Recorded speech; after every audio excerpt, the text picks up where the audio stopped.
இந்த 6 மாத காலத்தில் நீங்கள் பார்த்தீங்கன்னா, ஆதவ அர்ஜுனா பேச ஆரம்பித்த பிறகு அவங்களுக்குள்ள அந்த ஃப்ரிக்ஷன், அந்த நெருடல் ஆரம்பிச்சது. ஆட்சியில் பங்கு, அதிகாரத்தில் பங்குன்னு அவர் ஆதவ அர்ஜுனா பேசினார்.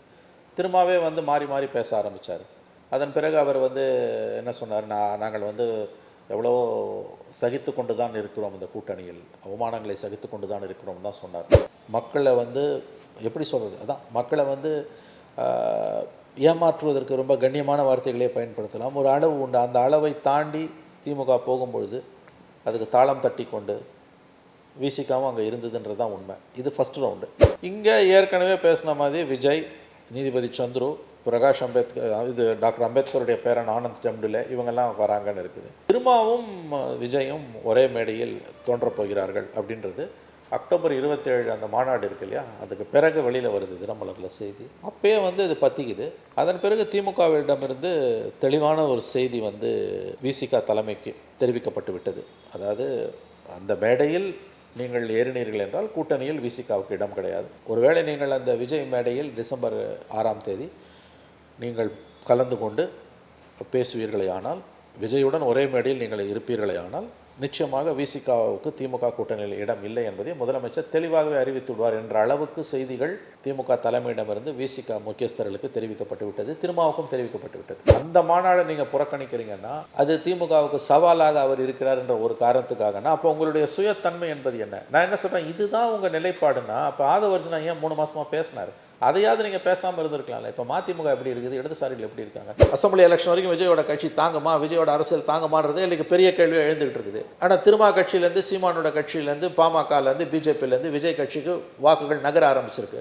அதை தடுத்து நிறுத்துறதுக்கும் விஜயோட வாக்குகளை நீங்கள் கவருவதற்கும் அந்த மேடையை நீங்கள் பயன்படுத்தியிருக்கணுமா வேணாமா? என்னங்க அது அம்பேத்கர் பற்றின புத்தகம் வெளியிட்டு விடாங்க. அந்த மேடையில் விஜய் மட்டுமே ஒரே கதாநாயகனாக இருப்பார். நல்லா ஞாபகம் வச்சுக்கோங்க, திரும்ப அந்த மேடையில் இருந்தால் அந்த மேடைக்கு 2 கதாநாயகர்கள், ஒன்று விஜய், இன்னொன்று திருமா. நல்ல வாய்ப்பை திருமா இழந்திருக்கிறார். விஜய் மட்டுமே ஒற்றை கதாநாயகனாக நிற்கப் போகிறார். இதுதான் விசிகாவோட பக்குவப்படாத, திமுகவை பார்த்து அச்சம் கொண்டு இருக்கக்கூடிய அவருடைய அரசியலின் அவலமான வெளிப்பாடு. ரெட்ரோலுக்ஸ் நெஞ்சங்களுக்கு வணக்கம். நான் உங்கள் கார்த்திக். இன்றைய சிறப்பு நேர்காணலில் நம்முடைய இணைந்திருப்பவர் மூத்த பத்திரிகையாளர் திரு மணி அவர்கள். வணக்கம் சார். சார் வணக்கம் சார். தொடர்ந்து பேசியிருக்கோம். டிசம்பர் 6ஆம் தேதி ஆனந்த விகடனும் Voice of Common Aadhav Arjuna அவர்களுடைய கம்பெனியும் இணைந்து வழங்கக்கூடிய ஒரு இந்த புத்தகம், வெளியீட்டு புத்தகம், அண்ணல் அம்பேத்கர் அவர்களுடைய புத்தகம். அதில் யார் யாரெல்லாம் கலந்துக்க போகிறாங்கன்ற ஒரு எதிர்பார்ப்புகள் இருந்தது. குறிப்பாக விடுதலை சிறுத்தைகள் கட்சியின் தலைவர் திருமாவளவன் அவர்களும், நடிகர் விஜய் அவர்கள், தவேகா கட்சியின் தலைவர் விஜய் அவர்களும் கலந்து கொள்றதா இருந்துச்சு. பிறகு அது கலந்து கொள்ள மாட்டார் அப்படின்ற செய்திகள்லாம் வந்துச்சு. அது இப்போ உறுதிப்படுத்துகிற மாதிரி அந்த இன்விடேஷனே வந்துருச்சு. அதில் அவர் கலந்துக்கலை, விஜய் அவர்கள் தான் கலந்துக்கிறாரு அப்படின்றது. இதை எப்படி பார்க்குறீங்க? நம்ம தொடர்ந்து பேசியிருக்கோம். இதற்கு பின்னணியில் உள்ள செய்தி என்னவா இருக்குது? ஏன்னா அது வரைக்கும் நம்ம வந்து ஒரு யூகமாக பேசிக்கிட்டு இருந்தோம், அவர் கலந்துக்கிட்டால் என்ன இருக்கும், கலந்துக்கலனா எப்படின்னு. இப்போ கலந்துக்கலை அப்படின்றது உறுதியாயிருக்கு. உங்களுடைய பார்வை? ஆமாம், இப்போ தேர்தல் முடிவுகளுக்கு பிந்தின ஜூன் 4ஆம் தேதிக்கு பிந்தின இந்த 6 மாத காலத்தில் விசிகாவுக்கும் திமுகவுக்கும் நடந்துக்கிட்டு இருக்க அந்த பனிப்போரில் 2வது ரவுண்டுலேயும் திமுக ஜெயிச்சிடுச்சு. ஃபஸ்ட் ரவுண்டில் கள்ளக்குறிச்சியில் மதுவிலக்கு மாநாடு நடத்தினார் திருமாவளவன். பனிப்போர் இருக்கா? பனிப்போர் இருக்குது, பனிப்போருக்கு மேலேயே இருக்குது. உஷ்ணமான பனிப்போருக்கு மேலே ஒரு வார்த்தை இருந்ததுன்னா நீங்கள் அதை போட்டுக்கலாம். வெளியில் வந்து அவங்க அதை சொல்லாமல் இருக்காங்க. தொண்டர்களுக்குள்ளே கீழே ஜெல்லாவில் தலைவர்களுக்கும் எம்எல்ஏக்களுக்கும் தான் திமுகவோட அந்த கூட்டணி இருக்க வழி. கீழே இருக்க தொண்டர்கள் மத்தியில் கடுமையான அதிருப்தி இருக்குது. அதிருப்தினா வெளியில் போயிடுவாங்கன்னு நான் சொல்லலை, கடுமையான அதிருப்தி, மனஸ்தாபங்கள் இருக்க தான் செய்யுது. இந்த 6 மாத காலத்தில் நீங்கள் பார்த்தீங்கன்னா, ஆதவ அர்ஜுனா பேச ஆரம்பித்த பிறகு அவங்களுக்குள்ள அந்த ஃப்ரிக்ஷன், அந்த நெருடல் ஆரம்பிச்சது. ஆட்சியில் பங்கு, அதிகாரத்தில் பங்குன்னு அவர் ஆதவ அர்ஜுனா பேசினார். திரும்பவே வந்து மாறி மாறி பேச ஆரம்பித்தார். அதன் பிறகு அவர் வந்து என்ன சொன்னார், நாங்கள் வந்து எவ்வளவோ சகித்து கொண்டு தான் இருக்கிறோம், இந்த கூட்டணியில் அவமானங்களை சகித்து கொண்டு தான் இருக்கிறோம் தான் சொன்னார். அதே நேரத்தில் இன்னொரு தடவை பேசும்பொழுது வந்து நாங்கள் கூட்டணியில் தொடர்கிறோம், வலுவாகத்தான் இருக்கிறது கூட்டணினார். இப்படி மாறி மாறி பேசிகிட்டு இருந்தார். ஒரு 2-3 அறிக்கை வந்துருச்சு, மாறி வந்துக்கிட்டே தான் இருந்தது. ஆனால் கூட்டணியில் இருக்கோன்றதையும் சொல்லிகிட்டு இருந்தார். மதுவிலக்கு மாநாடு நடத்தும்போது அந்த மாநாட்டுக்கு அதிமுக அழைப்பீர்களானா அழைப்போன்னு சொன்னோன்னே நிலைமை சீரியஸாக போச்சு. அப்போ முதலமைச்சர் அமெரிக்காவில் இருந்தார். திரும்பி வந்தோன்னே அறிவாலயத்தில் போய் முதலமைச்சரை பார்த்துட்டு வந்து அதிமுகவும் அந்த மாநாட்டில் கலந்து கொள்ளும் என்று முதலமைச்சர் அறிவித்திருக்கிறார். ஆர்எஸ் பாரதியும் டிகே சிலங்கனும் கலந்து கொள்வார்கள் என்று அவர் சொன்னார். அப்பயே திருமாவை வந்து ஸ்டாலின் வந்து செக்மேட் பண்ணிட்டாருன்னு தான் சொல்லணும். கள்ளக்குறிச்சியில் இப்போ தான் 5 மாதத்துக்கு மேலே கள்ள சாராயம் குடித்து 70 பேர் செத்து நூற்றுக்கணக்கானவர்கள் இன்னமும் பாதிப்புக்குள்ளாகி இருக்கக்கூடிய ஒரு இடத்துல மதுவிலக்கு மாநாடு நடத்தும்போது மாநிலத்தை ஆளக்கூடிய கட்சியும் அந்த மாநாட்டில் ஏறி மேடையில் ஏறுதுன்னா அதை விட ஒரு கேலி கூத்து வெட்டுக்கேடு விசிகாவுக்கு ஏதாவது இருக்க முடியுமான்னு எனக்கு தெரியல. இதையே எடப்பாடி சிஎம்மாக இருந்து அதிமுகவில் வந்து விசிகா வந்து திமுகவில் இருக்க மாதிரி ஒரு அங்கமாக இருந்து இதே மாதிரி கள்ளக்குறிச்சியில் ஒரு 70 பேர் செத்து நூற்றுக்கணக்கானவர்கள் கண்ணு போய் காலு போய் கிட்னி ஃபெயிலியர் ஆகி தோல் வியாதி உடம்பு பூரா வியாதின்னு வந்து படுத்து கிடக்கிறான், குடும்பங்கள் செதஞ்சு கிடக்குது. அந்த கட்டத்தில் தமிழ்நாடு பூரா சாராயத்தை ஒழிக்கிறதுக்கு நான் மதுவிலக்கு மாநாடு நடத்துகிறேன்னு திரும்ப முடிவு செஞ்சு மறுபடியும் சொல்லுகிறேன், எடப்பாடி சிஎம்மாக இருந்து அந்த எடப்பாடி இருக்க அதிமுக கூட்டணியில் திமுகவும் இருந்து ஒரு மதுவிலக்கு மாநாட்டை கள்ளக்குறிச்சியில் திரும்ப நடத்துகிறாரு. அந்த மாநாட்டில் வந்து அதிமுக சார்பாக ஜெயக்குமாரும் கேபி முனுசாமியும் கலந்துக்கிட்டாங்கன்னா கொஞ்சம் கற்பனையை விரித்து பாருங்கள், கண்ணை மூடிட்டு. அது தாங்க முடியாத ஒரு அசூயை உங்களுக்கு கொடுக்கும். அதைத்தான் திமுக செஞ்சுது. அது இந்த மாநாட்டிலே கலந்துட்டு இருந்திருக்கலாம். அதை தானே திமுக, ஏன்னா அது மத்திய அரசுக்கு எதிரான ஒரு குரல் தானே. அங்கே போய் அப்படியே திருப்பினாங்கல்ல. இத்தனைக்கு நீங்கள் நினச்சா மதுவிலக்கு அமல்படுத்துகிறான். பீகாரில் யார் அமல்படுத்துகிறா? மத்திய அரசு அமல்படுத்திருக்கு, மாநில அரசு தான் அமல்படுத்துது. இல்லை, மக்களை ஏமாத்துறதுக்கு ஒரு அளவு உண்டு. மக்களை வந்து எப்படி சொல்கிறது, அதான் மக்களை வந்து ஏமாற்றுவதற்கு ரொம்ப கண்ணியமான வார்த்தைகளே பயன்படுத்தலாம். ஒரு அளவு உண்டு. அந்த அளவை தாண்டி திமுக போகும்பொழுது அதுக்கு தாளம் தட்டி கொண்டு விசிகாவும் அங்கே இருந்ததுன்றது தான் உண்மை. இது ஃபஸ்ட் ரவுண்டில் ஸ்டாலின் வந்து செக் வச்சார், மேட் பண்ணல, செக் வச்சார். அதன் பிறகு 2 மாதம் பொறுத்து இந்த இஷ்யூ வருது. முதல்ல தினமலர் தான் இந்த செய்தியை வெளியிடலாம் 1.5 மாதத்துக்கு மேலே. டிசம்பர் 6 விஜயும் திருமாவும் ஒரே மேடையில்னு. இது என்னென்னா, ஓராண்டுக்கு முன்பு விகடன் குழுமம் திட்டமிட்ட நிகழ்வு. ஆதவர்ஜுனாவுடைய விசிகா துணைத் தலைவர் ஆதவர்ஜுனா வச்சிருக்கக்கூடிய வாய்ஸ் ஆஃப் காமன் அமைப்பு கட்டுரைகளை தொகுக்குது, வெளியிட்டு மட்டும் புத்தகத்தை பிரசுரிக்கிறது மட்டும் விகடன் குழுமம் வெளியிடுது. இதில் முதலமைச்சருக்கு தான் அவர்கள் அழைப்பு கொடுத்துருக்காங்க. விகடன் குழுமத்திலேருந்து முதலமைச்சருக்கு தான், ஸ்டாலினுக்கு தான் அழைப்பு கொடுத்துருக்காங்க. கிட்டத்தட்ட 4 மாத காலம் அவர்கள் வெயிட் பண்ண பிறகு எந்த விதமான பதிலும் வரலன்ட்டு தான் அதன் பிறகு வந்து அவங்க திருமாவை நோக்கிலாம், திருமா ஏற்கனவே இருக்கார் அந்த பேனலில். அதன் பிறகு ஸ்டாலின் வரலன்னு தான் அவங்க வந்து அதன் பிறகு இன்ஃபேக்ட் வந்து ராகுல் காந்தி ஆஃபீஸையும் அவர்கள் தொடர்பு கொண்டிருக்கிறார்கள். அங்கேருந்து அவங்க ராகுல் காந்தி அலுவலகத்திலேருந்து சிஎம்க்கு சொல்லிட்டீங்களான்னு கேட்டப்போ இங்கே சிஎம் கிட்டேருந்து பதில் வரலன்னு அவர் ராகுல் காந்தி பின்வாங்கி விட்டார். இங்கே ஏற்கனவே பேசின மாதிரி விஜய், நீதிபதி சந்துரு, பிரகாஷ் அம்பேத்கர், இது டாக்டர் அம்பேத்கருடைய பேரன் ஆனந்த் டெம்டுலே, இவங்கெல்லாம் வராங்கன்னு இருக்குது. திருமாவும் விஜயும் ஒரே மேடையில் தோன்றப் போகிறார்கள் அப்படின்றது அக்டோபர் 27 அந்த மாநாடு இருக்கு இல்லையா, அதுக்கு பிறகு வெளியில் வருது தினமலரில் செய்தி. அப்பயே வந்து இது பற்றிக்குது. அதன் பிறகு திமுகவிடமிருந்து தெளிவான ஒரு செய்தி வந்து விசிகா தலைமைக்கு தெரிவிக்கப்பட்டு விட்டது. அதாவது அந்த மேடையில் நீங்கள் ஏறினீர்கள் என்றால் கூட்டணியில் விசிகாவுக்கு இடம் கிடையாது. ஒருவேளை நீங்கள் அந்த விஜய் மேடையில் டிசம்பர் 6 நீங்கள் கலந்து கொண்டு பேசுவீர்களே ஆனால், விஜயுடன் ஒரே மேடையில் நீங்கள் இருப்பீர்களே ஆனால், நிச்சயமாக விசிகாவுக்கு திமுக கூட்டணியில் இடம் இல்லை என்பதை முதலமைச்சர் தெளிவாகவே அறிவித்துள்ளார் என்ற அளவுக்கு செய்திகள் திமுக தலைமையிடமிருந்து விசிகா முக்கியஸ்தர்களுக்கு தெரிவிக்கப்பட்டு விட்டது, திருமாவுக்கும் தெரிவிக்கப்பட்டு விட்டது. இப்படித்தான் 2 தரப்பிலும் உள்ள விவரம் அறிந்தவர்கள் சொல்கிறாங்க. அதாவது அதுக்கு பிறகு ஆம்பிகுட்டி இருக்காது. ஆம்பிகுட்டினா குழப்பம் அல்லது வந்து ஒரு தெளிவற்ற தன்மைலாம் கண்டிப்பாக கிடையாது. இன்கேஸ் விஷயம் இதுதான், விஜய் இருக்கிற மேடையில் திருமா அமர்ந்தால் அதன் பிறகு திமுக கூட்டணி, இந்தியா கூட்டணின்னு சொல்லிக்கலாம், திமுக கூட்டணியும் சொல்லிக்கலாம், எந்த கூட்டணியின் பெயரிட்டு அழைத்தாலும் அந்த கூட்டணியில் விசிகாவுக்கு இடம் இல்லை என்பதை முதலமைச்சர் திமுக தலைவர் தெளிவுபடுத்தி விடுவார் என்ற செய்தி விசிகா தலைமைக்கும் விசிகா உள்ள முக்கியஸ்தர்களுக்கும் தெரிவிக்கப்பட்டிருக்கிறது. அதனால்தான் அவர்கள் தெளிவாகவே 1 வாரத்திற்கு முன்பு அழைப்புதலை வெளியிட்டக்கூடிய கட்டத்தில் திருமாதில் கலந்து கொள்ளவில்லை என்ற செய்தி அரசல் புரசலாக பத்திரிகையாளர்கள் மத்தியில் பரப்பப்பட்டது. அவங்க அந்த அழைப்புதழியை வெளியில் விட்டுட்டாங்க. உங்களுக்கு பார்த்துருப்பீங்க நீங்கள். விகடன் வெளியீட்டாளர், விகடனுடைய உரிமையாளர் பா ஸ்ரீனிவாசன் இருக்கார். முதல்ல விஜயோட பேர், அப்புறம் பா ஸ்ரீனிவாசனோட பேர், அதுக்கு பிறகு வந்து நீதிபதி சந்துருவோட பேர், 4வது ஆனந்த் டெம்டுலே பேர். இவ்வளோ தான் இருக்குது. திரும்ப கலந்து கொள்ளவில்லை என்பது இன்று அதிகாரப்பூர்வமாக தெளிவாகிவிட்டது. இது வந்து நிச்சயமாக திருமாவுக்கு வந்து ஒரு பின்னடைவு, விசிகாவுக்கு ஒரு பின்னடைவு. ஏன்னு கேட்டிங்கன்னா வந்து இது நடப்பது அம்பேத்கர் விழா. அம்பேத்கர் விழாவில் வந்து நீங்கள் வந்து கலந்து கொள்ள மறுப்பது என்பது வந்து உங்களுக்கு வந்து டிஃபெண்ட் பண்ண முடியாத ஒரு விஷயம். நீங்கள் இந்த அளவுகளை திமுக எல்லாருக்கும் வைக்கணும் இல்லையா. விஜய் வந்து ஒரு பிஜேபி ஆதரவாளர் கிடையாது, தெளிவாக தான் பிஜேபி எதிர்ப்பாளர்னு அவர் அதிகாரப்பூர்வமாக சொல்லியிருக்கார். அதை தான் நம்ம நம்பணும். ஆனால் நீங்கள் அப்பழுக்கற்ற அக்மார்க் முத்திரை குத்துன பிஜேபிக்காரர் இல்லை, ஆர்எஸ்எஸ்காரர் ராஜ்நாத் சிங், அவரை அழைச்சி வந்து கருணாநிதி சமாதியை சுற்றி காமிக்கிறீங்க, கருணாநிதி நாணய வெளியீட்டுகளில் கலந்துக்கிறீங்க, திமுகவை வானலாவை புகழ்ந்து ராஜ்நாத் சிங் பேசுகிறாரு. கருணாநிதி சமாதியில் வந்து அண்டர் கிரவுண்டில் இருக்க அந்த நினைவகத்தில் உட்காந்து படங்கள் எல்லாம் பார்க்குறாரு, 3D கண்காட்சியை திமுக புகழ்மால சூட்டுறாரு. அந்த ராஜ்நாத் சிங்கோட முதலமைச்சர் உட்காந்துருக்காரு, எதிர்கட்சிகள் திமுக கூட்டணி கட்சிகள் எல்லாம் ஃபர்ஸ்ட் ரோவில் உட்காந்துருக்காங்க. இதை அளவு பண்ணக்கூடிய தமிழகத்தில் உள்ள இந்தியா கூட்டணி அம்பேத்கர் விழா, நினைவில் கொள்ளுங்கள் அம்பேத்கர் விழா, அம்பேத்கர் நினைவு நாள் அன்றைக்கு நடக்கக்கூடிய அம்பேத்கர் விழா, அம்பேத்கர் பற்றின புத்தகம், பல்துறை அறிஞர்கள் தங்கள் அனுபவங்களை பகிர்ந்து தங்கள் கருத்துரைகளை அம்பேத்கர் பற்றிய தங்களுடைய நினைவலைகளை கருத்துக்களை பகிர்ந்து கொள்கிறார்கள். விழாவில் முக்கியஸ்தராக வரக்கூடியவர் ஒரு பிஜேபிக்காரர் கிடையாது, அவர் ஒரு நடிகராக இருந்து அரசியல் கட்சி தலைவராக மாறியவர். ஆன்டி பிஜேபி பாலிடிக்ஸ் தான் அதிகாரப்பூர்வமாக அவர் கையெடுக்கிறார். அந்த மாநாடை நீங்கள் புறக்கணிக்கிறீங்கன்னா அது திமுகவுக்கு சவாலாக அவர் இருக்கிறார் என்ற ஒரு காரணத்துக்காகனா அப்போ உங்களுடைய சுயத்தன்மை என்பது என்ன? நான் என்ன சொல்கிறேன், இதுதான் உங்கள் நிலைப்பாடுனா அப்போ ஆதவர்ஜுனா ஏன் 3 மாதமாக பேசினார்? அதையாவது நீங்கள் பேசாமல் இருந்திருக்கலாம்ல. இப்போ மதிமுக எப்படி இருக்குது, இடதுசாரிகள் எப்படி இருக்காங்க? திமுக விட்டால் எங்களுக்கு வேறு கதி இல்லை, வழி இல்லை, சரண்டர், டோட்டல் சரண்டர்னு இருக்காங்கல்ல. 26லையும் திமுக தான். அப்படியே இருந்துட்டு போயிடுங்களேன். ஒரு பக்கம் வீராவேசமான பேச்சு, எங்கள் ஆதரவு இல்லாமல் யாரும் ஆட்சி அமைக்க முடியாது, 4 வருஷத்துக்கு மேலே நடிக்க வந்தவங்களாம் டெப்டி சிஎம் ஆகும்போது எங்கள் தலைவர் ஆக முடியாதான்னு பேட்டி. இன்னொரு பக்கம் அப்படியே போய் சரண்டர் ஆகுதுன்னா இந்த இரட்டை நிலப்பாடு உங்கள் தொண்டர்கள் மத்தியில் கசப்பையும் ஒரு விதமான வெறுப்பையும் ஏற்படுத்தாதா? இல்லை, இப்படி ஒரு நிகழ்ச்சியை ஒரு புறக்கணிக்கும் போது விஜய் மாதிரியான ஒரு நபர், நல்ல ஒரு பிரபலமான ஒரு நபர் வந்து அந்த புத்தக வெளியிடும்போது அது அவருக்கு ஒரு கெயினாக மாறாதா? கண்டிப்பாக மாறும்.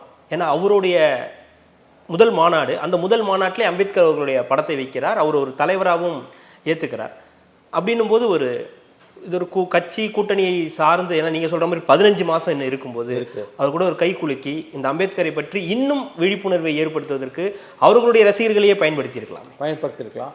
இது இன்னும் திருமாவுக்கு ஒரு பலவீனம் என்ன தெரியுமா? விஜய் கட்சி ஆரம்பித்த பிறகு திருமா கட்சியிலேருந்து பெரிய அளவில் விஜய் கட்சிக்கு அவங்க தொண்டர்கள் நகர ஆரம்பிச்சிருக்காங்க. ஓப்பனாக சொல்லுவோம், விசிகாலேருந்து விஜய் கட்சிக்கு தாவேகாக்கு ஷிஃப்ட் ஆகுது, ஓட் பேங்க் ஷிஃப்ட் ஆகுது. இல்லை, ஒரு கூடுதல் கேள்வி சார், அதில் ஆதவர்ஜுனாவுக்கு ஒரு பெரிய ஒரு பாப்புலாரிட்டி விசிகாக்குள்ளே இருக்கு, இளைஞர்கள் வந்து கொஞ்சம் அதிகமாக இருக்காங்க. ஆனால் திருமா புறக்கணிப்பதன் மூலம் அந்த வாக்குகள் ஏற்கனவே அக்டோபர் 27 விக்கிரவாண்டி கூட்டத்திலேயே கலந்து கொண்டவர்களில் கணிசமானவர்கள் விசிகா கட்சியை சார்ந்த இளைஞர்கள். விசிகாவோட வாக்கு வங்கி விஜயை நோக்கி நகர ஆரம்பித்திருக்கிறது என்பதுதான் விசிகாவை பொறுத்தவரையில், அதன் தலைமையை பொறுத்தவரையில் கசப்பான உண்மை. உண்மை புறக்கணிக்கிறதுக்கு அது ஒரு முக்கியமான காரணம். அது காரணமாக இருந்ததுன்னா அது முட்டாள்தனமானது. ஏன்னா அந்த மேடையை நீங்கள் விஜய்க்கு தார வாத்துறீங்க. நீங்கள் என்ன பண்ணிருக்கணும், அந்த மேடையில் தோன்றி உங்கள் வாக்கு வங்கியை தக்க வச்சிருக்கணும். உங்கள் வாக்கு வங்கி தக்க வைக்கிறது இல்லாமல் விஜய் வாக்கு வங்கியை கைப்பற்ற நீங்கள் முயற்சி பண்ணியிருக்கணும். ஏன்னா இன்னும் 1.5 வருஷம் இருக்குல்ல பாலிடிக்ஸில். விஜயால் எவ்வளோ தூரம் பாலிடிக்ஸ் பண்ண முடியுன்றது ஒரு முக்கியமான கேள்வியாக இன்று உருவெடுத்து நிற்குது. ஏன்னா அக்டோபர் 27 பிறகு எந்த மக்கள் நலன் சார்ந்த பிரச்சனைக்காக ஒரு தெருவுக்கு வந்திருக்காரா? இந்த புயல் மழை வெள்ளத்தில் கூட 4 நாள் பொறுத்து ஒரு அறிக்கை கொடுக்குறாரு. கிரவுண்டுக்கு அவர் போவே இல்லை, வேஷ்டியை மடிச்சு கட்டிட்டு போய் விக்கிரவாண்டியில் நின்றுட்டாருன்னா அவர் மேடை நடத்த அவர் மீட்டிங் போட்ட இடத்துல தண்ணியில் மிதக்குதுங்க. இன்றைக்கி அங்கே போய் நின்று மக்களுக்கு ஆதரவாக 4 வார்த்தை பேசியிருந்தா கூட அவர் கட்சிக்கான ஒரு லிஃப்டாக இருந்திருக்கும். அது இல்லை. இதுதான் விஜயோட அரசியல். அசம்பிளி எலெக்ஷன் வரைக்கும் விஜயோட கட்சி தாங்குமா, விஜயோட அரசியல் தாங்குமான்றது எனக்கு பெரிய கேள்வியாக எழுந்துகிட்டு இருக்குது. ஆனால் திருமா கட்சியிலேருந்து, சீமானோட கட்சியிலேருந்து, பாமகலேருந்து, பிஜேபியிலேருந்து விஜய் கட்சிக்கு வாக்குகள் நகர ஆரம்பிச்சிருக்கு. அதை தடுத்து நிறுத்துறதுக்கும் விஜயோட வாக்குகளை நீங்கள் கவருவதற்கும் அந்த மேடையை நீங்கள் பயன்படுத்தியிருக்கணுமா வேணாமா? என்னங்க அது அம்பேத்கர் பற்றின புத்தகம் வெளியிட்டு விடாங்க. நீங்கள் ராஜ்நாத் சிங்கோட மேடையில் இருப்பீங்க. இல்லை சார், இன்னொரு பக்கம் இருக்கு, அது போய் தான் ஆகணுன்ற ஒரு நிர்பந்தம். ஏன் சார் நிர்பந்திக்க வேண்டியது இல்லைங்க, அது முதல்ல ஏன் ஒத்துக்கிட்டீங்க? இது நல்ல கேள்வி. இன்னொன்று, விஜய் கட்சி ஆரம்பிக்கும் முதல்ல வாழ்த்து சொன்னவங்கள திரும்ப ஒருவர். ஆமாம், அவரே கூட சொல்லிடுறாரு. அவரே சொன்னார், அக்டோபர் 27 மாநாடுக்கு திட்டமிட்டப்ப அதற்கு வாழ்த்து சொன்னவர் திருமா. ஆமாம். அப்புறம் அம்பேத்கர் பற்றின நினைவு நாளில் வரக்கூடிய ஒரு புத்தக வெளியீட்டு விழாவில் அந்த மேடையில் ஒப்புக்கொள்கிறேன், கலந்து கொள்கிறேன் என்று ஒப்புக்கொண்டு விட்டு பின்வாங்கியது என்பது ஒரு மிகப்பெரிய ஒரு பலவீனத்தின் வெளிப்பாடு, மிகப்பெரிய பலவீனத்தின் வெளிப்பாடு. இது வந்து முழுக்க நீங்கள் வந்து திமுகவோட கண்ட்ரோலில் இருக்குங்கிறத காட்டுது. தேர்தல் நேரத்தில் மட்டும்தானே சார் கூட்டணி. அவங்க பிஜேபியை கூப்பிட்டு நடத்துறாங்கல்ல. இந்த ரெசிஸ்டன்ஸ் இந்த கூட்டணி கட்சிகளுக்கு 1% சுயமரியாதை இருந்திருந்ததுன்னா, 2 இடதுசாரிகளுக்கும் காங்கிரஸுக்கும் விசிகாக்கும் 1% இவர்களுக்கு சுயமரியாதை இருந்திருந்ததுன்னா, ராஜ்நாத் சிங்கை கூப்பிட்டு அழைத்து பேசும்போது ரெசிஸ்ட் பண்ணியிருக்கணும்ல. நீங்கள் 1000 சொல்லுங்கள், அவர் பிஜேபியோட தலைவர் தான். நான் கேட்குறேன், இதே இடதுசாரிகளை இஎம்எஸ் நம்பூதிரிப்பாடுன்னு ஒரு பெரிய கம்யூனிஸ்ட் தலைவர் இருந்தார். அவருக்கு இப்போ 100ஆண்டு விழாலாம் நடத்தி முடிச்சிட்டாங்க. அவர் சம்மந்தப்பட்ட ஒரு விழா நடக்குது. கேரள முதலமைச்சர் பினராயி விஜயன் சிபிஎம் மாநாடு கட்சியோட தலைவர் தான் இஎம்எஸ் நம்பூதிரிப்பாடு. அந்த சிபிஎம் கட்சி மாநிலத்தை ஆளக்கூடிய கேரளாவில் பினராயி விஜயன் முதலமைச்சர், அவர் வந்து ராஜ்நாத் சிங்கை அழைச்சி இஎம்எஸ் நம்பூதிரிப்பாட்டுக்கு 100ஆண்டு விழா நடத்தி தபால் தலை வெளியிடுறாருன்னா அது சகிக்க முடியுமா? அந்த காரியத்துக்கு லெஃப்டால் இடதுசாரிகளால் கற்பனை கூட பண்ணி பார்க்க முடியாது. சீச்சின்னு முகம் சொல்லிப்பாங்கல்ல, சீச்சின்னு முகம் சொல்லிப்பாங்கல்ல. அதுதானே இன்றைக்கி கருணாநிதிக்கு நாணய வெளியீட்டு விழா நடந்தது. நீங்கள் போய் முன்னால் உட்காடுறீங்க. சரி, இடதுசாரிகள் மட்டும் இல்லை, விசிகாவும் போய் முன்னால் உட்கார்றது.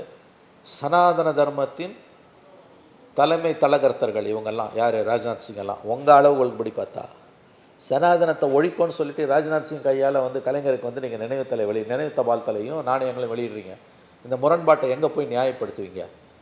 அப்போ கூட்டணி கட்சிக்குள்ளே தலைமை தாங்கக்கூடிய ஒரு கட்சி அவர்கள் விருப்பத்துக்கு அவங்க வந்து சனாதன சக்திகளோட உங்கள் பாஷையில் சொன்னால் கைகோத்துக்கும் போது, அம்பேத்கர் பற்றின நிகழ்வில் ஒத்த சிந்தனை உள்ள ஒருவரோடு மேடை ஏறுவதை நீங்கள் தவிர்க்கிறீர்கள் என்றால் இது என்ன அரசியல்?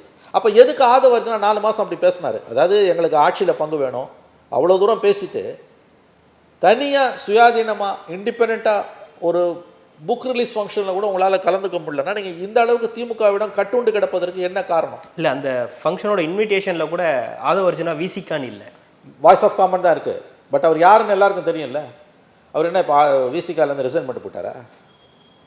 ஆதவர்ஜனாவை விடுங்க, நான் திரும்பவும் கேட்குறேன். சனாதனத்தை ஒழிப்போன்னு வாய்கழியை பேசுனீங்கல்ல, இது ஒரு தனிப்பட்ட முடிவாக எடுத்துக்க முடியாது சார். திமுகவுடைய கட்டுப்பாடு தான் இது 100%. அது தெரியலன்னா நமக்கு அரசு அப்போ நான் தெளிவுபடுத்தட்டும்.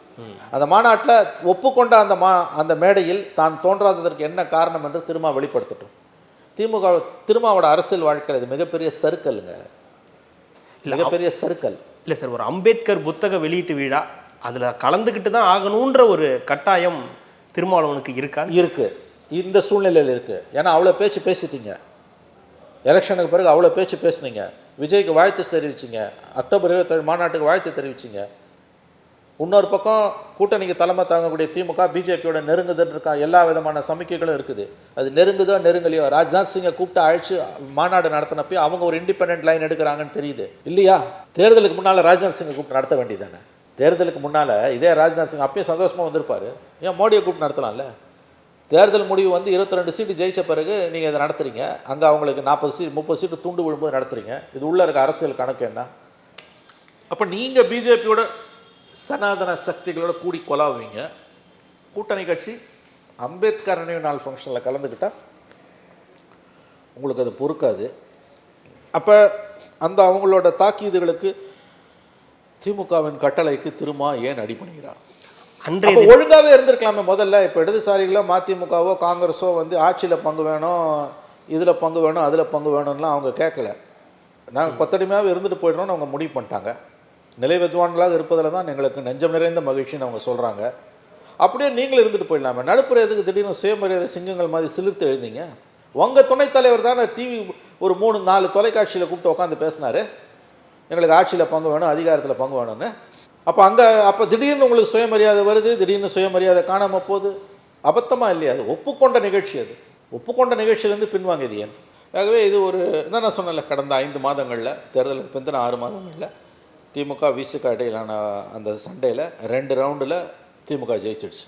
சப்சிக்வெண்ட் ரவுண்ட்ஸில் என்ன ஆகும் நமக்கு தெரியாது. அந்த நிகழ்ச்சியில் பங்கெடுத்துக்கிட்டா, ஒருவேளை அங்கே அரசியல் பேசப்பட்டா, ஒரு கூட்டணியோ திமுகவை பற்றியோ பேசட்டும், அதற்கு பதிலளிக்க வேண்டிய கட்டாயம் நமக்கு இருக்குது, அதை நம்ம தவிர்க்கணும் அப்படின்ற ஒரு இல்லை. அது முக்கியமா அல்லது அது நீங்கள் கேட்க நல்ல கேள்வி. பேலன்ஸ் ஆஃப் கன்வீனியன்ஸ் வாங்க. அந்த அந்த பிரச்சனை, அந்த ஆபத்து முக்கியமா, அது உங்களுக்கு தலையாய பிரச்சனையா, அந்த பிரச்சனை தலையாய பிரச்சனையா, அல்லது உங்கள் கட்சியோட சுய மரியாதையை நீங்கள் காப்பாற்றிக்கிறது தலையாய பிரச்சனையா?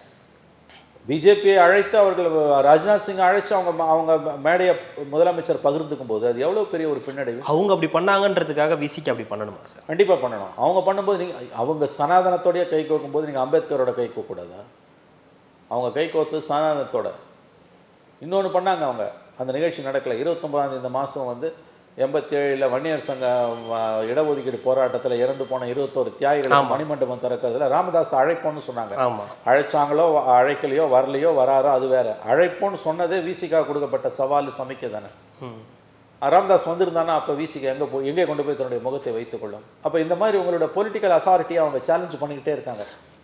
வெற்றி தான் தேவைப்படுதா சார் இங்கே? இப்போ ஒரு கடந்த 3 தேர்தலாக அவங்க ஒரு வெற்றியை ருசிச்சுட்டு வராங்க. எஸ், அந்த வெற்றி தட்டி போயிட போகுது, அடுத்த தேர்தலில் ஒரு வெற்றி இல்லாமல் போயிட போகுது அப்படின்ற ஒரு பயம் இது ஒரு காரணமாக இருக்குது. கண்டிப்பாக அந்த பயம். ஏன்னா 2 பக்கமும் தேவைகள் இருக்கு, திமுகவுக்கும் இருக்கு, விசிகாவுக்கும் இருக்கு. இல்லை, நான் என்ன சொல்கிறேன், அந்த பயம் புரிந்து கொள்ளக்கூடிய பயம். அது தப்பு ரைட்டு ஆர்குமெண்ட் கூட நான் போக விரும்பல. அந்த பயம் நியாயமான பயம். அந்த பயம் புரிந்து கொள்ளக்கூடிய பயம். அந்த பயம்தான் உங்களுடைய அளவுகோல்னா ஒழுங்காக இருந்துட்டு போங்களேன். எதுக்கு இந்த பேச்செல்லாம்? இடதுசாரிகளோ லெஃப்ட் மதிமுகவோ காங்கிரஸ் பேசாம இருக்க சொல்லுங்க. அவங்க பேசாமல் இல்லை, பேசல இல்லை, இல்ல பேசாம இருக்க சொல்றேன். பேசாமல் இருந்துருங்க. ஏங்க சாம்சங் பிரச்சனையில் ஒரு பெரிய நெருடல் இடதுசாரிகளுக்கு வருது, அவங்களோட கோர் ஓட் பேங்க் டிஸ்டர்ப் ஆகுது. திமுக கவர்மெண்ட் மிகப்பெரிய துரோகத்தை தொழிலாளர்களுக்கு இழைக்குது, இடதுசாரிகளுடைய வாக்கு வங்கி சூறையாடப்படுது. இது ஒரு தொழிலாளர் விரோத அரசுன்னு சிஐடி தீர்மானம் போடுது, சிபிஎம்மும் தீர்மானம் போடுது. ஆனால் அவ்வளவு நெருக்கடியிலையும் அவங்க வந்து அதிகாரத்தில் பங்கு மாதிரியான கோஷங்களை வைக்கவே இல்லை. தேர்தல் கூட்டணியை பற்றி அவங்க பேசவே இல்லை. ஏன்னா அது 1.5 வருஷம் கிடக்குது. அதை பேசுனது யார்? நீங்கள் தானே பேசுனீங்க. நீங்கள் இந்த பேசிட்டு போய் மேடையில் உட்கார்றது தான் சிக்கல். அதே மாதிரி மதுவிலக்கு மாநாட்டில் கொண்டு போய் திமுக மேடையில் ஏற்றுனீங்கல்ல, அது எவ்வளோ பெரிய கேலி கூத்து. இல்லை, இப்போது உதயநிதி அவர்களுடைய பிறந்த நாளுக்கு கூட விசிகா எம்எல்ஏ எஸ் பாலாஜி அவர்கள் போனப்போர் தடுத்து நிறுத்தப்பட்டிருக்கார். இல்லை அதுக்குள்ளே நான் போக விரும்பல. இல்லை, அந்த மாதிரியான விஷயங்களே வந்து, ஏன்னா இப்போ உதயநிதிக்கு வாழ்த்து சொல்றதுக்கே திருமாவளவன் அவர்கள் தானே போறார். திருமாவளவன் அவர்களை தேடி உதயநிதி வரல என்ற ஒரு குற்றச்சாட்டு அவங்க தரப்புல இருந்து பேசப்படுது. இல்லை, நான் என்ன சொல்கிறேன், இந்த சம்பவத்தை பற்றி கூட நான் பேச விரும்பல. இது கூட வந்து அவங்களுக்கும் திமுகவுக்கும் இடையிலான பிரச்சனை. அதுலேயும் பிறந்தநாள் வாழ்த்துக்கள் தெரிவிக்க போகிறதுல தப்பு கிடையாது. அங்கே சில சம்பவங்கள் விரும்பத்தகாத ரசாபாசம் நடக்குதுன்னா நான் அதை பற்றி பேச விரும்பல. அது பாலிடிக்ஸ் கிடையாது, அது கிடையாது பாலிடிக்ஸ். நம்ம இஷ்யூஸை பற்றி மட்டுமே பேசுவோம். இவ்வளோ தெளிவாக பிரச்சனை இருக்குதுங்க கண்ணு முன்னால். உங்கள் பொதுச்செயலர், உங்கள் துணைத் தலைவர் தான் அதிகாரத்தில் பங்கு வேணுன்றாரு, தொடர்ந்து பேசுகிறாரு. 4 வருஷமாக சினிமாவில் நடித்தவங்க வந்து முதலமைச்சராகும்போது எங்கள் தலைவர் ஆகக்கூடாதான்றாரு.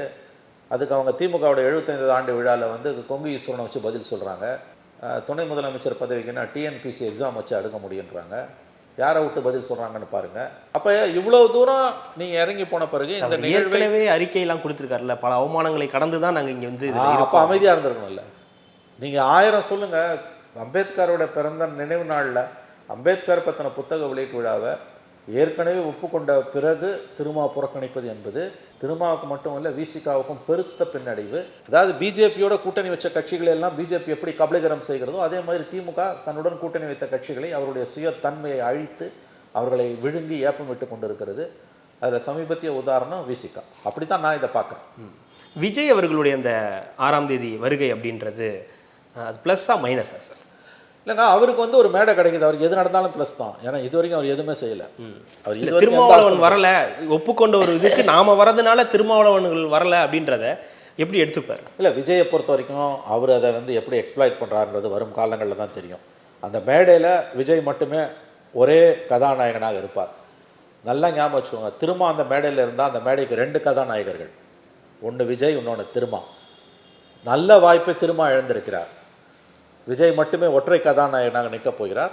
இதுதான் விசிகாவோட பக்குவப்படாத திமுகவை பார்த்து அச்சம் கொண்டு இருக்கக்கூடிய அவருடைய அரசியலின் அவலமான வெளிப்பாடு. அந்த மேடையில் விகடன் குழுமமும் வாய்ஸ் ஆஃப் காமனும் நடத்தக்கூடிய அம்பேத்கர் பற்றிய டிசம்பர் 6ஆம் தேதி அந்த கூட்டத்தில் திருமாவும் விஜயும் இடம் பெற்றிருந்தால் அந்த மேடையில் 2 கதாநாயகர்கள் இருந்திருப்பார்கள். ஃபோக்கஸ் 2 பேர்கிட்டையும் இருக்கும். மீடியா ஒரு 100 கேமரா இருக்கும், 2 பேரையும் காமிப்பான். இப்போ விஜயை மட்டும் காமிப்பான். ஸோ தன்னுடைய வாய்ப்பை, அதாவது ஊடக வெளிச்சம் கிடைக்கக்கூடிய எல்லா தருணங்களையும் ஒரு நல்ல அரசியல்வாதி தவறாது பயன்படுத்தி கொள்வான். கலைஞர் உதாரணம் அதுக்கு. அப்படிப்பட்ட ஒரு நல்ல வாய்ப்பை நண்பர் திருமா இழந்திருக்கிறார் என்று தான் நான் பார்க்கிறேன். எல்லா நேரங்களிலுமே இப்படி இந்த மாதிரியான விஷயங்களை தவிர்த்திட முடியுமா திருமாவளவனர்களால்? முடியாது. கூட்டணி கட்சிகளால் ஏதோ ஒரு இடத்துல போய் பார்த்து தானே ஆக வேண்டும். அதாவது அவர் இப்போ வந்து தெளிவாக டிஎம்கே தான் ஒரு ஸ்டாண்ட் எடுத்துட்டாரு. இல்ல சார், அதுல யாருக்குமே மாற்று கருத்து இல்லையா? நீங்க அந்த கூட்டணியில தான் தொடர போறீங்கன்றது உங்களுக்கு தெரியும், மற்றவர்களுக்கு தெரியும், உங்களுக்கோ எனக்கோ தெரியணும்னு அவசியமே இல்லை. 100க்கு 100% அவருக்கு தெரியும் நம்ம இந்த கூட்டணியில தான் தொடர போறோம் அப்படின்றதுல. அதையும் தாண்டி ஒரு வருது இல்லையா, வேண்டாம் அப்படின்ற ஒரு முடிவு வருது இல்லையா? அது இன்னும் 1.5 வருஷம் இருக்கு, இன்னும் 15 மாதம் இருக்கு.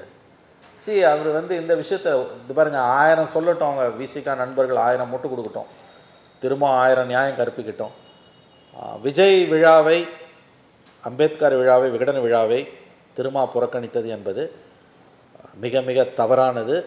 திமுகவிடம் விசிகாவின் சரணாகதி படலத்தின் முக்கியமான ஒரு அத்தியாயமாகத்தான் நாம் அதை பார்க்க வேண்டும். தன்னுடைய சுயாதீனத்தை, தன்னுடைய சுயத்தன்மையை திமுகவிடம் இழந்து விட்டு, அடகு வைத்து விட்டு, கிட்டத்தட்ட திமுகவின் ஒரு அங்கமாகவே இன்று விசிகா மாறிவிட்டது என்பதுதான் இந்த விஜய் விழாவை திருமா புறக்கணித்தது மூலம் நாட்டு மக்களுக்கு விசிகா கொடுத்துருக்கக்கூடிய செய்தி என்று நான் பார்க்கிறேன். பொதுவாகவே கூட்டணி கட்சியில் இருக்கும்போது இந்த சீட் பேரம் அப்படின்றது இந்த தேர்தல் அப்போ நடக்கும். இப்படியெல்லாம் பண்ணால் சீட் பேரத்தை நம்ம அதிகப்படுத்திட முடியுன்ற ஒரு எண்ணம் அவங்களுக்குள்ளே இருக்குமா சார்? இந்த விழாலாம் நாங்கள் புறக்கணிச்சிருக்கோம், எங்கள் மேடையில் உங்களை ஏற்றி மதுவிலக்கு மாநாட்டில் கூட உங்களை நாங்கள் ஏற்றியிருக்கோம் அப்படின்ற போன்ற விஷயங்கள் இந்த மாதிரியான பேரத்துக்கு உதவும் அப்படின்ற ஒரு எண்ணம் இருக்குமா அந்த கட்சிக்கு? நான் மாறா வேற மாதிரி நினைக்கிறேன். இதன் மூலம் அவங்களுடைய பேரம் பேசக்கூடிய தன்மை குறைஞ்சிருக்கு. புறக்கணிச்சிருக்காங்க. உங்களுக்காக நீங்கள் எங்கே போவீங்க? ஒரு அண்ணன் தம்பி பாசம் இருக்கு. இந்த கதைலாம் இருக்கட்டும். நீங்கள் வந்து சீர வேண்டிய நேரத்தில் சீரணும், கடிக்கணும்னு அவசியம் இல்லை, சீரவாது செய்யணும். சீர வேண்டிய நேரத்தில் சீராமல் இருக்கிறது மூலமாக நீங்கள் வந்து பேரம் பேசுகிற தன்மை அதிகரிக்கிறீங்கன்னா கண்டிப்பாக அது பேரம் பேசுகிற தன்மை அதிகரிக்காது. நீங்கள் அவ்வளோ பேசியிருக்கீங்க. ஆதவர்ஜனா வச்சு இந்த பேச்செல்லாம் உங்களை யார் பேச சொன்னா? பார்லிமெண்ட் எலெக்ஷன் ரிசல்ட்டுக்கு பிறகு ஆதவர்ஜனா ஏன் அப்படிலாம் பேசினார்? அது யார் கொடுத்த மெசேஜ்? அப்புறம் எதுக்கு இந்த நிலைமைக்கு வரீங்க? ஏங்க 2 ரவுண்டில் அவங்க ஜெயிச்சிட்டாங்க. யாருக்கு எதிராக மதுவிலக்கு மாநாடு? இந்த கேலி கூத்து எங்கேயாவது நடக்குமா? அதுதான் உங்களுக்கு உதாரணம் சொன்னேன். எடப்பாடி பீரியடில் நடந்திருந்தா கூட்டணியாக இருந்த திருமா எடப்பாடியில் ஏடிஎம்கேலேருந்து 2 பேரை மேடை ஏற்றிருந்தா திமுக நார் அதை கீழ்ச்சி தொங்க விட்டுருக்கோம். அங்கேயே நீங்கள் தோற்று நிற்கிறீங்கல்ல. 2வது மிகப்பெரிய சர்க்கிள் உங்களுக்கு விஜய் மாநாட்டில் நீங்கள் புறக்கணிக்கிறது, மாநாட்டை புறக்கணிக்கிறது. அதான் சொன்ன 2 ரவுண்டில் அவங்க ஜெயிச்சிட்டாங்க. எத்தனை ரவுண்டு போகும்னு தெரியாது. முதல் 2 ரவுண்டில் அவங்க ஜெயிச்சிட்டாங்க. அவங்க சாணிக்கத்தனத்துக்கு முன்னால் நீங்கள் இன்றைக்கி தோற்று போய் நிற்கிறீங்க. அப்போ ஒழுங்காவது இருந்திருக்கலான்றான். பேசக்கூடாத பேச்செல்லாம் பேசாமல் இருந்திருக்கணும். மதவாதம் தான், பிஜேபி தான், இந்துத்துவா தான் ஒரே எதிரி.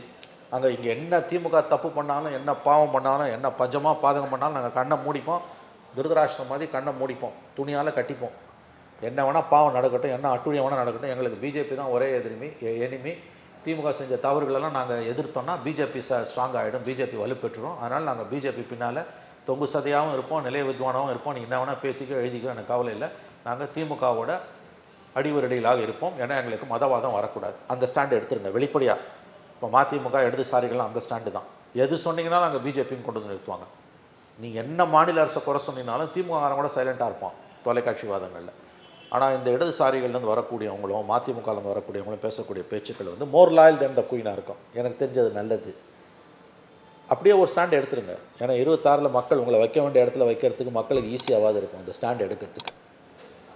ஆட்சியில் பங்கு பெறாமலே இந்த ஆட்சிக்கு முட்டு கொடுக்குறீங்கல்ல, தண்டனை திமுகவுக்கு மட்டும் இல்லை, உங்களுக்கும் தான். பதவியை சுவைச்சிக்கிட்டு, அதிகாரத்தை சுவைச்சிக்கிட்டு நீங்கள் சிலுவை சுமந்தீங்கன்னா கூட வந்து புரிஞ்சுக்கலாம். அதிகாரத்தை சுவைக்காமல், பதவியை பங்கு போட்டுக்காமல் நீங்கள் இந்த அரசாங்கத்தோட அலங்கோலங்களுக்கு முட்டு கொடுத்துக்கிட்டு இருக்கீங்க. 2 இடதுசாரிகளும், விசிகாவும், காங்கிரஸும், மதிமுகவும் பலனடையாமல் சிலுவை சுமக்கிறீங்க. தண்டனை திமுகவுக்கு மட்டும் இல்லை, 26 உங்களுக்கும் சேர்த்து தான்.